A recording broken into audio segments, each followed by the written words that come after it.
Upaya mencari keadilan atas kematian diplomat Kemlu Arya Daru Pangayunan memasuki babak baru. Selasa siang, istri almarhum bersama kuasa hukum menghadiri audiensi dengan Komisi 13 DPR RI di Kompleks Parlemen Senayan.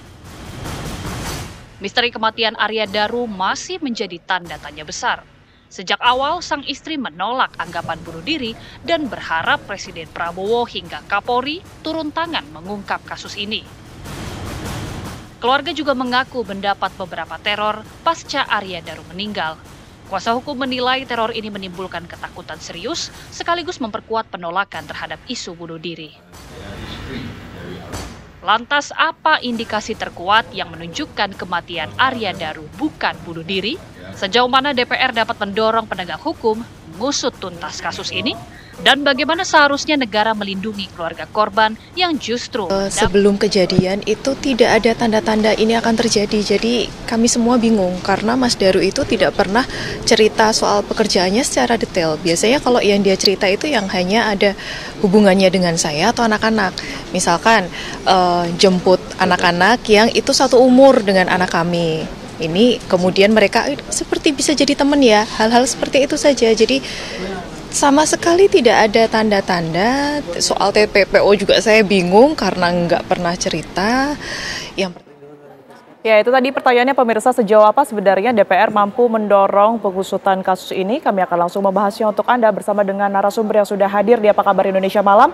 Yang pertama sudah ada Pak Dwi Librianto yang merupakan kuasa hukum keluarga. Selamat malam Pak Dwi. Malam Mbak Tiara. Kemudian juga ada, Waalaikumsalam. Kemudian juga ada Bang Reza Indragiri, psikolog forensik. Selamat malam Bang Reza.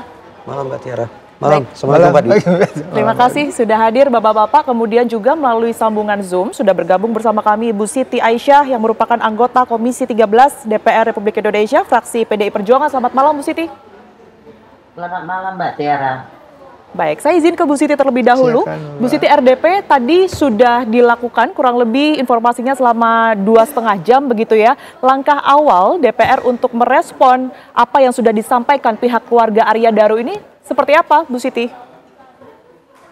Pertama-tama kami mengucapkan bela sungkawa terhadap keluarga Arya Daru.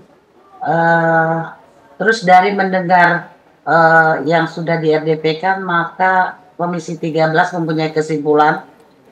Pertama, Komisi 13 DPR RI setelah menerima dan mendengar penjelasan dari kuasa hukum, terdapat perbedaan pendapat dari berbagai pihak atas kasus kematian Arya Daru Pangayunan, sehingga kematian ini dianggap sangat misterius dan terindikasi adanya pelanggaran hak asasi manusia.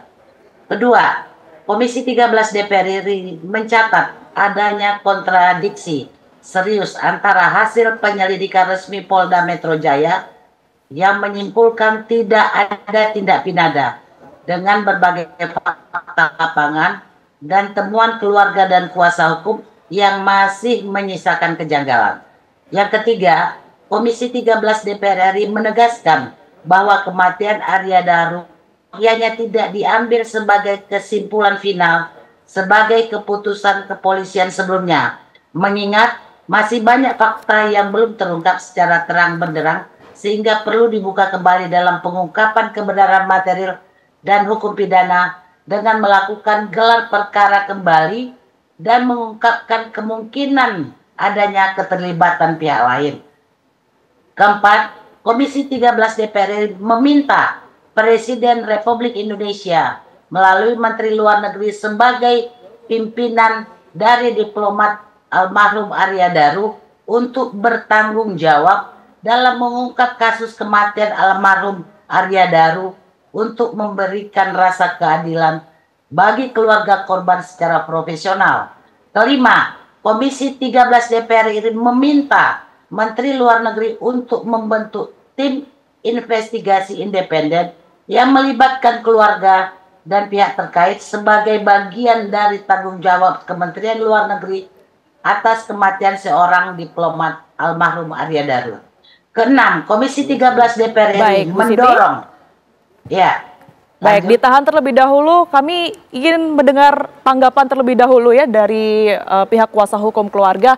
Pak Dwi, tadi sudah disampaikan ada beberapa poin ya yang sudah disebutkan oleh DPR dalam menanggapi apa yang sudah disampaikan dalam RDP. Sebenarnya yang difokuskan oleh pihak keluarga ini saat ini apa, Pak Dwi? Terima kasih Mbak Tiara. Kami sangat berterima kasih kepada Komisi 13 yang mau menerima dan mendengarkan apa keluhan daripada atas kematian almarhum Arya Daru Pangayunan. Nah, memang dari beberapa surat yang kami layangkan, selain dari Deplu, salah satunya ada dari Komisi 13 yang menanggapi. Komisi 3 belum, Komisi 1 juga belum. Yang terutama sebenarnya kaitannya dengan, ini kan pihak kepolisian. Ke Kapolri kami sudah 2 kali kirim surat, yang terakhir minta audiensi, sampai sekarang juga belum. Tembusannya ada ke Polda untuk bisa membuka kasus ini kembali, karena menurut kami ada beberapa kejanggalan yang tidak terungkap. Yang kedua adalah dari hasil beberapa, kita sama sekali belum pernah menerima laporan daripada polisi tentang penghentian penyidikannya atau proses penyidikannya. Lalu dalam gelar perkara pun juga kami tidak pernah menerima hasil gelar perkaranya seperti itu secara tertulis. Hasil otopsinya juga kami juga belum diterangkan secara tertulis seperti itu. Jadi banyak hal yang sebenarnya kami ingin tahu sebenarnya meninggalnya dari pihak kepolisian. Ya gimana, Mbak? Ya. Dari semua yang sudah dilaporkan dalam RDP tadi begitu ya, satu yang juga menarik adalah berkaitan dengan teror, Pak, yang terus-menerus nampaknya terjadi terhadap pihak keluarga begitu ya. Bahkan kalau dari awal mula dulu ini sudah terhitung yang ketiga. Mungkin boleh diceritakan terlebih dahulu. Ini yang terakhir bentuk terornya seperti apa, Pak? Setelah adanya styrofoam, kemudian juga bunga di pemakaman begitu ya?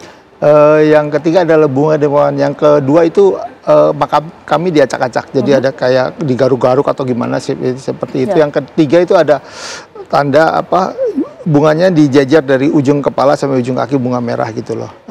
Yang kita saya tanya dari pihak keluarga nggak tahu, atau ada pihak lain kami nggak tahu. Yang jelas ada banyak hal yang menurut keluarga kok aneh gitu loh. Jadi mereka merasa bahwa ini perlu penanganan yang lebih serius. Suatu gitu. kejanggalan juga menurut keluarga. Baik, saya ke Bang Reza Indra Giri. Bang Reza, kalau tadi sudah menerima ada sejumlah teror yang terus-menerus berdatangan kepada pihak keluarga, Anda juga melihat ini sebagai salah satu kejanggalan? Begini Mbak Tiara, ini peristiwa yang menyedihkan. Dan saya terus terang berduka. Ya. Tidak hanya kami sama-sama lulusan UGM, saya juga dulu bekerja di Departemen Luar Negeri sebagai diplomat. Tapi harus saya katakan bahwa setelah Polda Metro Jaya mengumumkan bahwa almarhum ini meninggal bukan akibat perbuatan orang lain. Dengan kata lain, saya maknai pernyataan dari Polda Metro Jaya bahwa ini bukan kematian akibat pidana, maka serta-merta meninggalnya almarhum ini menjadi sebuah isu privat, isu pribadi. Karena ini merupakan isu privat, isu pribadi, bukan pidana. Maka dengan segala hormat, saya memilih untuk membatasi diri dalam memberikan perspektif terkait kasus ini.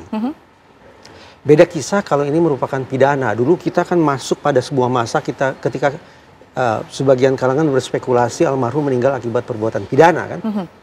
Kalau pidana itu merupakan isu publik. Semua bisa urun rembuk dalam mengungkap kasus ini. Tapi sekali lagi, dengan segala hormat, karena ini sudah dikunci oleh Polda Metro Jaya, bukan pidana. Ini isu privat, ini isu pribadi, maka kita harus punya pembatasan diri juga ketika mencoba untuk menelaah kembali. Tapi dengan adanya hal-hal janggal yang tadi sudah disebutkan oleh pihak keluarga, salah satunya dengan teror yang terus terjadi, Anda menilainya seperti apa? Apakah ini juga bisa dibiarkan begitu saja, Bang Reza? Teror dan segala macam, akhirnya akan kita berikan tugas untuk investigasinya kepada pihak kepolisian. Ya, tadi saya katakan, Polda Metro Jaya sudah mengunci, sudah case close. Beda kisah kalau ternyata kasusnya dibuka lagi. Pada titik itu pula, sebetulnya Mbak Tiara, saya bertanya-tanya ini, Komisi 13, sekarang ada Bu Siti ya. Saya bertanya, kenapa tanggung jawab untuk pengungkapan kasus kematian almarhum ini diembankan kepada Kementerian Luar Negeri?